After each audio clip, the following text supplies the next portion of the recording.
Welcome to an episode of Founder in the Chair. I'm your host, Fina, and today my guest is a woman who rose from one of life's most tender storms and chose to turn her scars into light for others. Her journey through infertility wasn't just a chapter, it was a rebirth. After years of yearning, heartbreak, procedures and prayers, she became a mother to two precious boys, one through IVF and one through nature's unexpected grace. But her story didn't end there.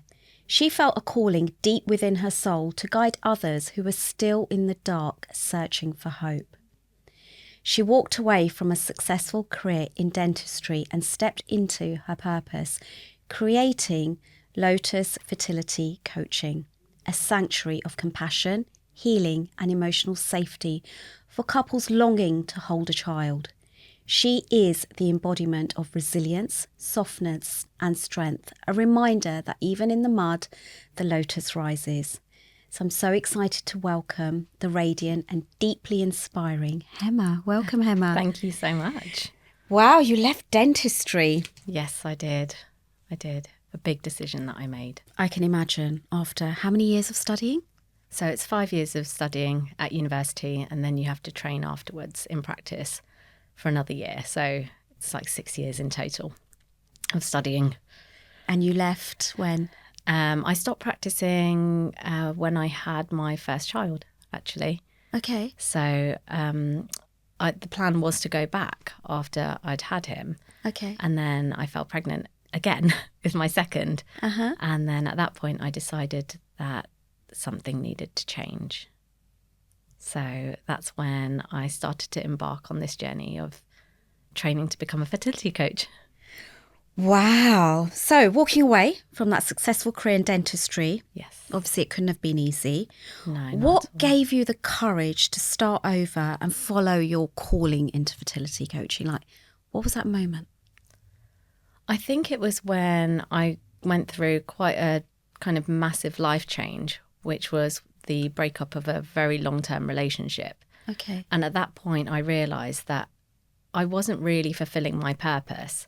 And although dentistry was an amazing career and I was thriving in it, I didn't feel fulfilled. So at that point, I did seek help from a life coach. And during that time, we kind of figured out what I wanted to do and with my career and where I wanted to go. Mm-hmm. And that's when I stumbled upon fertility coaching. And given my background and the journey that I had to go through to have my children, it just kind of clicked. And I thought that's the aha moment where I thought, this is something that I would really love doing. And that's when I made the decision to change. And was that recently? So that was about 2 years ago that I made that decision. Okay. The studying for fertility coaching is quite intense as well. So that was another 18 months of studying. Wow. And then, after I finished studying, I decided that this is it. So you launched your business this year, July, wasn't it? Yes, it's very, very new. Very new. It's a new baby. It is. So, bit of a taboo question. How were your parents when you said, I'm leaving dentistry to do this? So my mum was quite understanding because she really understood it from an emotional perspective, knowing what I'd been through. For my dad, it was very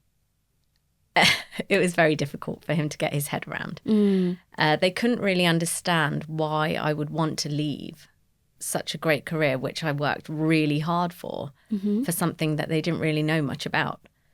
So, yeah, and I can imagine most people are like, well, what's a fertility coach? Yeah, exactly. And this was the issue, especially for my dad. He was like, oh, you can always go back to dentistry. And I always said to him, I was like, that's not going to happen because that doesn't fulfill me. And that was the hard bit for them to get their head around because they couldn't understand why I didn't feel fulfilled doing dentistry. So wow, I can imagine because it's like with South Asian parents, it's like, oh, my daughter's a dentist. Yes, exactly. And now she's a fertility coach, and some people are probably like, a what? Yeah, this is it. My whole identity was being a doctor. Yeah. And that was their proud moment. Whenever they'd introduce me, they would say, oh, this is my daughter. She's a doctor. Yeah. It's the first thing that comes out. And now they're like, she's a fertility coach. They're a bit confused. Oh, bless. But my mum was always very supportive of the journey. And she was like, she always said, she goes, I think you'd be great at this. So I have them in my corner, which is good. That's so beautiful. So why do you feel the topic of fertility is still such a taboo subject? And is that just in the South Asian community or just generally?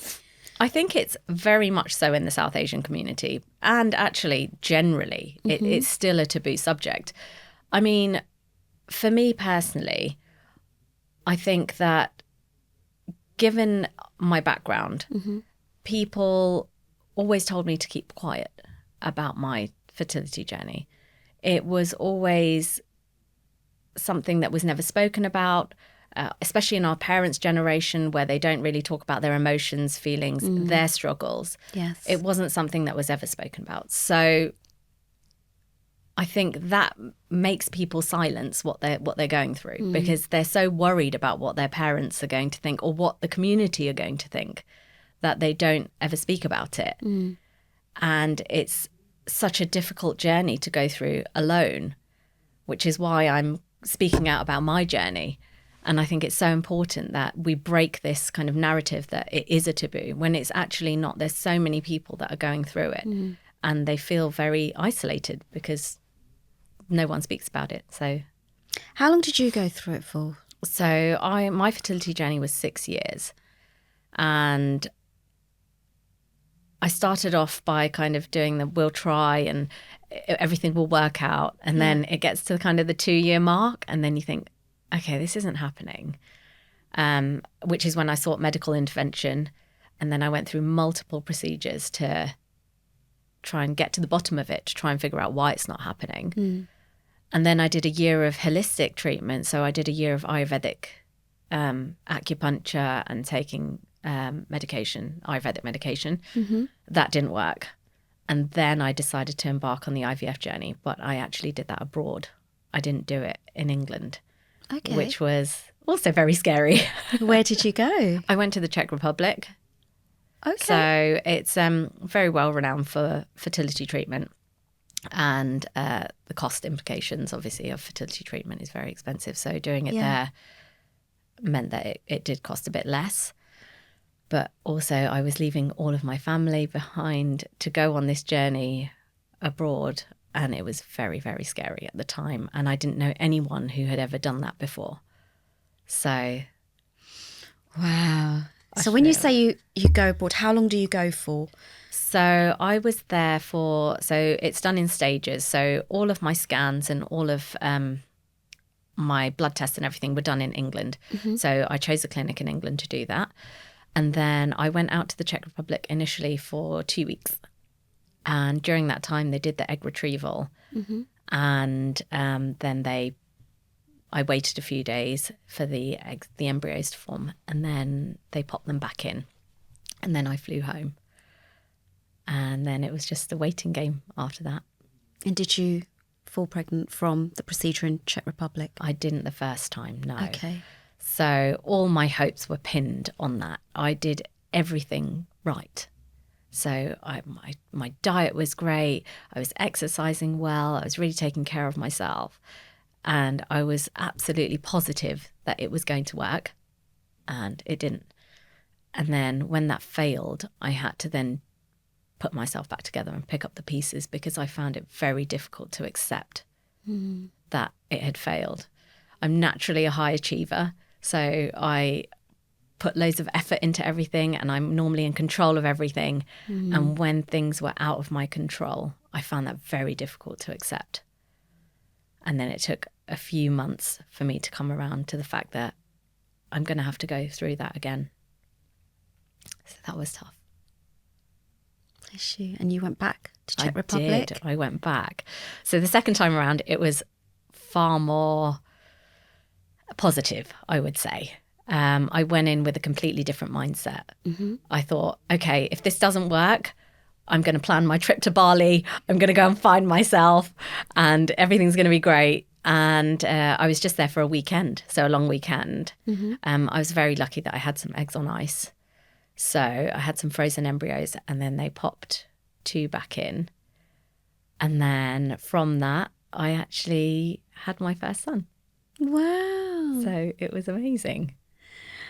Wow. And can I ask you, when you used to go to Czech Republic, Yes. did you go alone? Did you take a I friend, partner? I went with my partner at the time. Okay. So he had to be there because you have to sign paperwork. Right. So you both have to be present for that to happen. But yeah, we were together. So at least I had someone there, Yeah. which was good.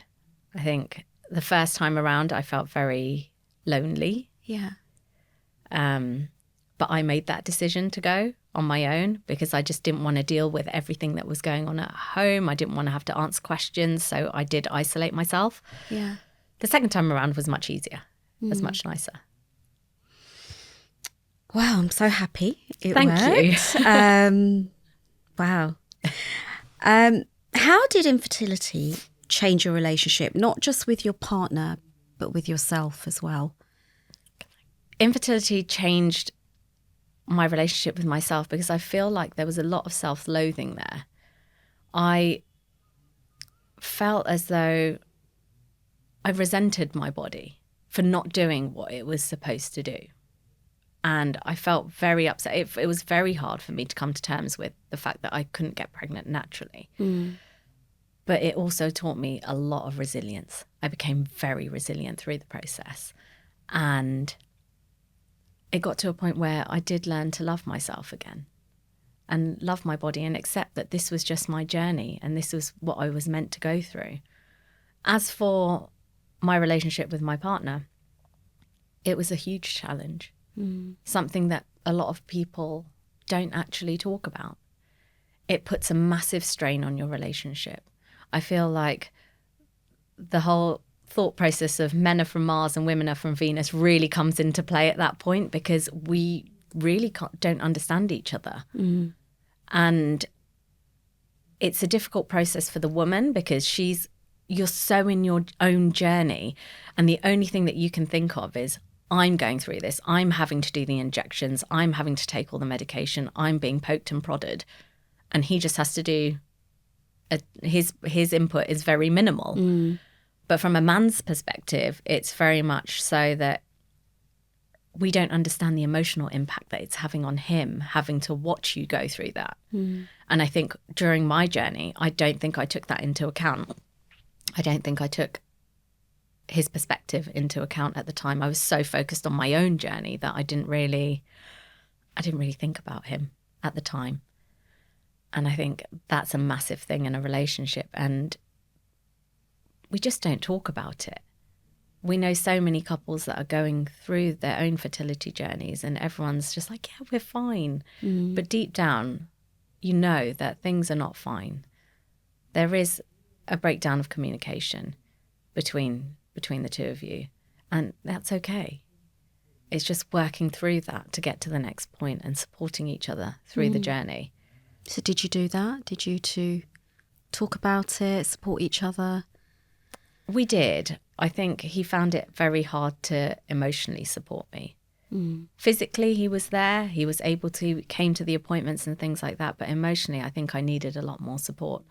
And I think in hindsight now, when we speak about it, it's one of those things that, you know, we both agree on, which is good. But I think that's why it's so important to help both of the people in the journey, rather than, although the woman is going through it and she's experiencing a really difficult time, the man needs support as well throughout the journey. So when you do your coaching now, do you do that? I do, yeah. I support couples, yeah, men, women, individually if they'd like, or if they'd like to do kind of a joint session, then I'm happy to do that as well. So you and your partner at the time, Yes. are you together now? No, we're not. So it was, What happened? I think we were just on different life trajectories. And we were together since we were 16. Oh, And childhood sweethearts. We were. And we were best friends. And I think you don't necessarily know who you are when you're that young. And as you grow and evolve, you both want different things, and that's okay. And we just we went in different directions. But the main focus is we co-parent very, very well.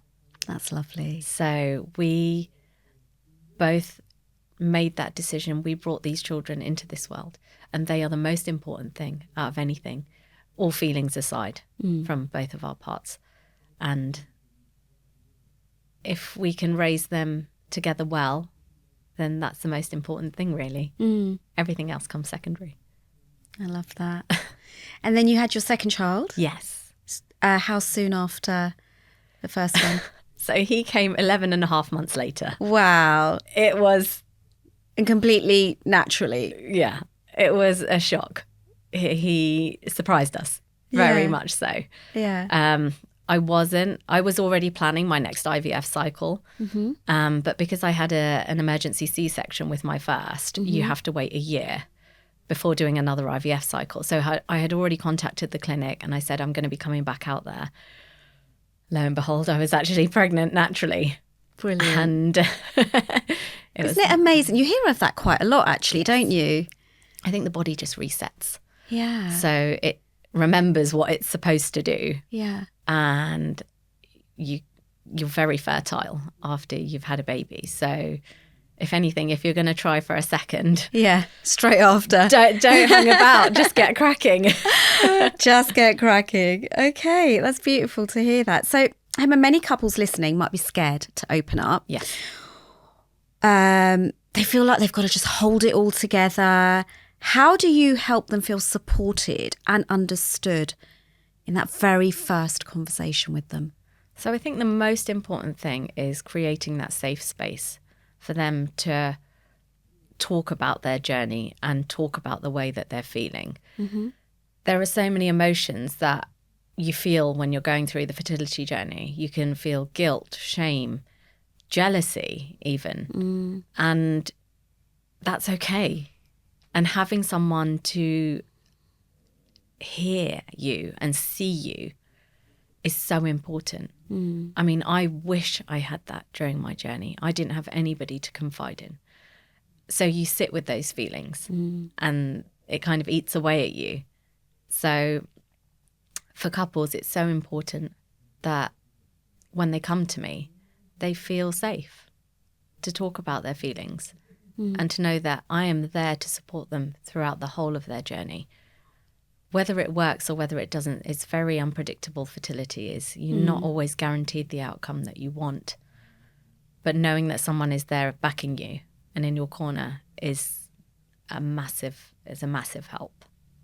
So from the get-go, I am there to support you and make sure that you feel seen and heard so that you can work through any obstacles that you're facing. With your medical background as well, so if somebody comes to you and says, these are my results. Yes. What do you think? What do you think I should do? You give advice on that as well? Yes. So I can advise, obviously, I'm not a GP by background, but I can advise them and then they can go to their GP and get advice. So they have a path. They know what to ask. So I think the struggle that a lot of people face is they go into their appointments and they don't actually know what to ask at these appointments, and it feels very overwhelming. Even for me with a medical background, I used to go to my appointments and come out feeling confused and overwhelmed. I'd be like, oh my goodness, I don't really understand this. So having someone to break it down, and then if you have concerns, if you know where to kind of approach or how to approach your consultant or the GP, you know where to go. Yeah.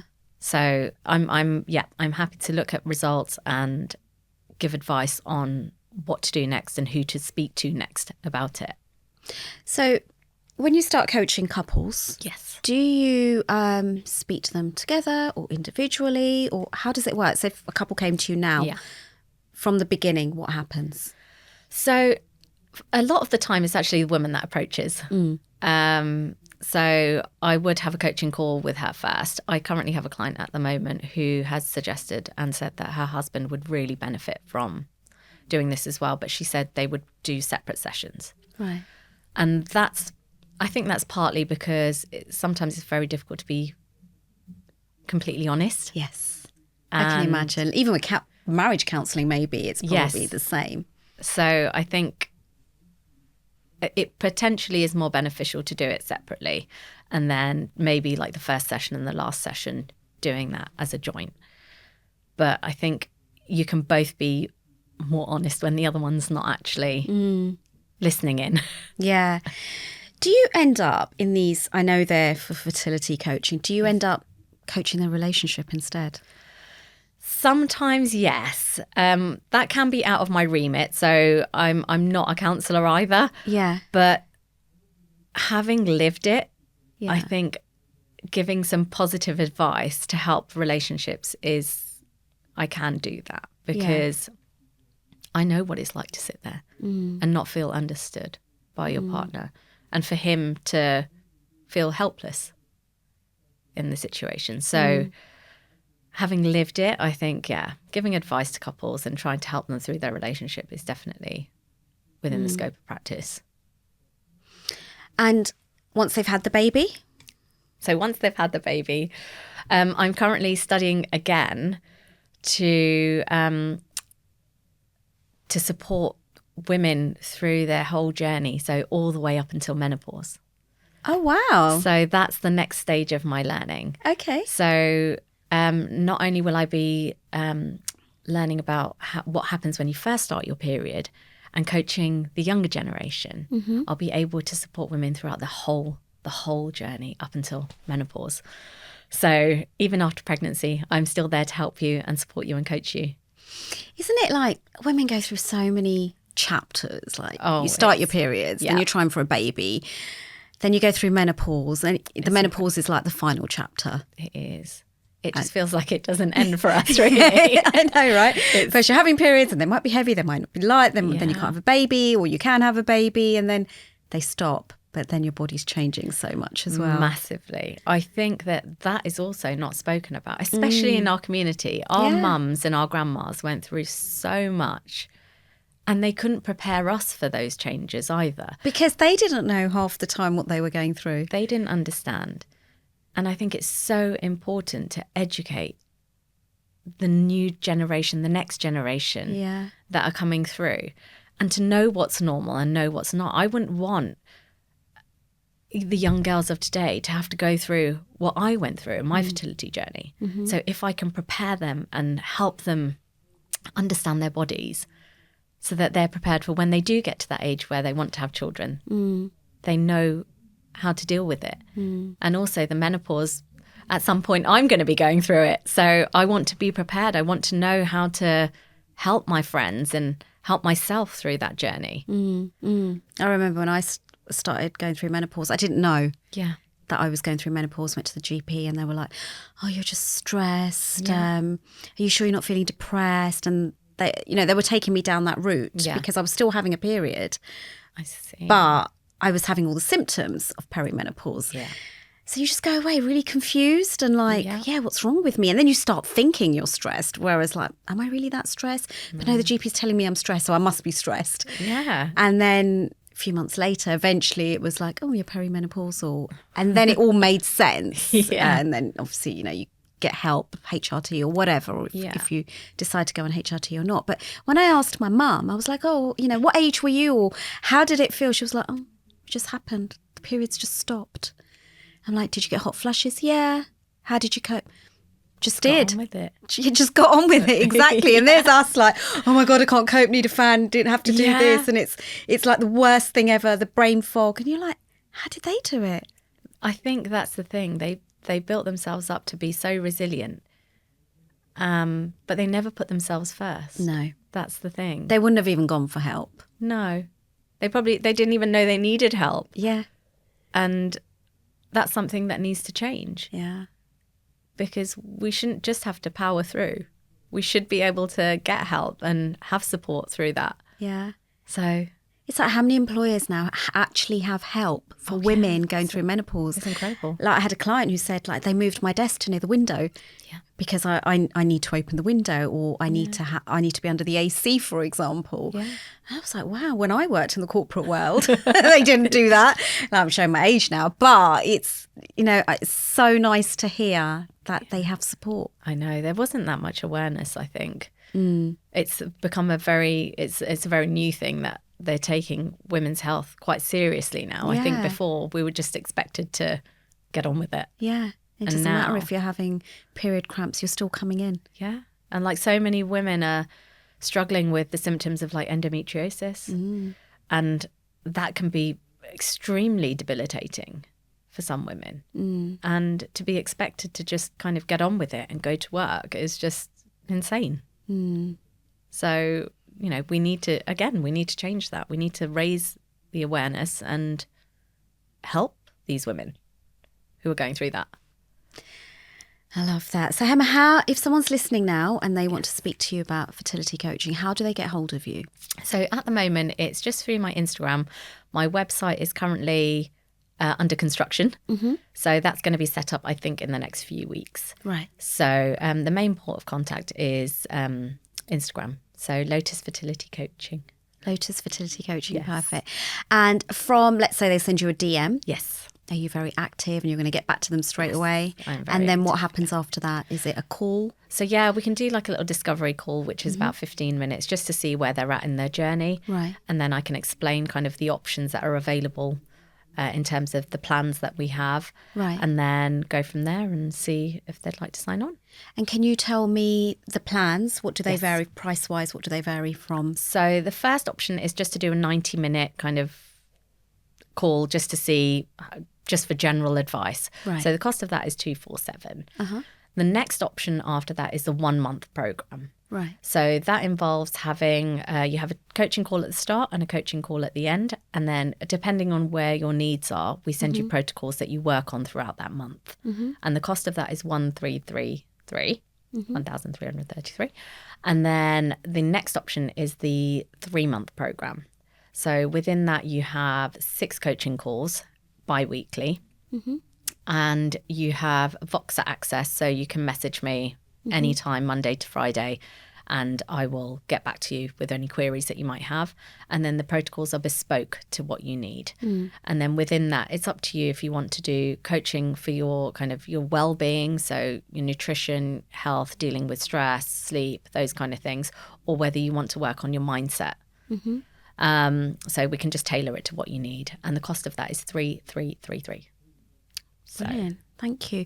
And do you do a lot of, on your social media, do you give a lot of tips to people going through this? yes. So I'm building up my social media following. So that's, I'm still quite new to that as well. So that's Okay. always fun. But yeah, I am giving little tips and tricks as to how to get your body right and Yeah. prepare your mind for your journey, and kind of giving advice as to what I've been through as well, so that you know that you're not alone. Yes. And if you're feeling like the way that I was feeling, then you should reach out and we can have a chat. One last question. Sure. It's obviously you left your career and you started this. How did you, obviously I know you said it was quite scary, but if someone's thinking of leaving their career Yes. and setting up a business, Yes. is there a top tip? Even if it's just a general tip, or if they want to go into something similar to you? Ooh, that's a good question. Something that maybe you wish you had known sooner. I would say have a really good mentor to help you. Because starting your own business from scratch requires a lot of time and effort. And you need support. I mean, working in dentistry, I'd never had my own business. And I didn't know what I was doing when I decided to embark. I didn't understand the enormity of it when I started this journey. And I have invested in mentorship throughout, and it has helped me massively. And I would say just do it. If you've got support and you're in a position where you can invest in a new career, just do it. Don't regret it. Don't regret it. Do you mind sharing who your mentor was?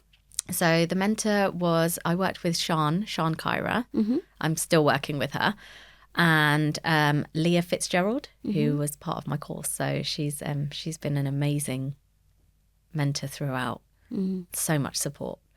So I think people sometimes underestimate how much a mentor can help. Oh, massively. Holding you accountable, Yes. just guiding you, keeping you on track. Sometimes there's days when you probably just feel like chucking it all in and think, forget this. Yeah. It's very hard to sometimes see the light at the end of the tunnel when you're stuck, when you're in the middle of it. But it's been the best decision I ever made.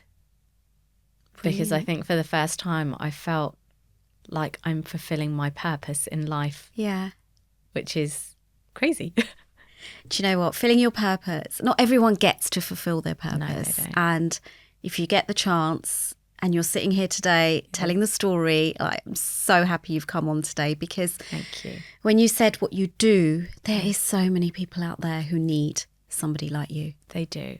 And I feel so blessed that I've been put in this position I knew that at the time I could turn this pain into purpose. And I knew that with a medical background, there is so much that I could do with that. It wasn't just dentistry. A lot of the beliefs and values that I carried when I was doing dentistry, I've brought that into my coaching. And I mean, I feel so proud that I can offer this service to people who are going through their journey. And I love what I do. So thank you. I can see the passion, like your eyes are lighting up. Thank you so much, Hema, for sharing this. Thank if you. anyone's listening, they get your Instagram again, please. Lotus Fertility Coaching. Perfect. And website to come soon. Yes. Thank you. Thank you so much, Hema. Thank you.